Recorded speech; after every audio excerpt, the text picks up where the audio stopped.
Okay, in your control, you have your accelerator. So this is your throttle. And then you have your yaw, which is going to spin your quadcopter. And then you have the standard forward, reverse, left, and right. And then your trim is going to be all right here. So you have your trim side to side, forward and back. And then over here, this keypad is for your headless mode. And if you do have the version with the camera, it will also take photos and video.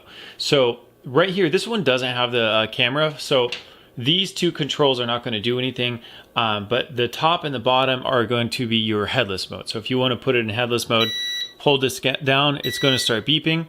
Now it's in headless mode. To turn it off, just press that again. And then up top, this is where you can control your speed. Press it down once and you're in fast. Press it down again and you're in slow. Over here, this is how you control your flips. So press it down, it's going to keep beeping until you do a flip in the direction you want to do a flip in, and it'll stop beeping. And just remember, when you guys turn on your quadcopter, always have it on a flat level surface.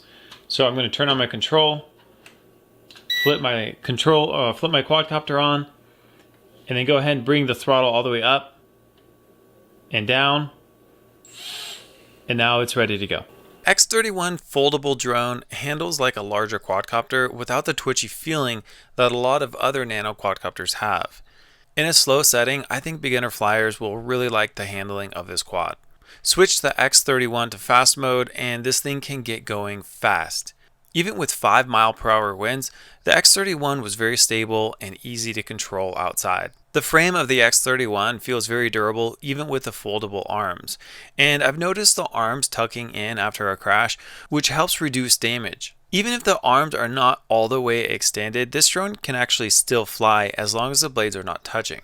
Range was around 60 feet before it started to lose reception, which is fine because any more than that and it's impossible to see what direction this quadcopter is pointed. The battery is a built-in 110 mAh LiPo, which is going to give you around 5 minutes of flight time. You'll know when it's running low when the bright LEDs start flashing.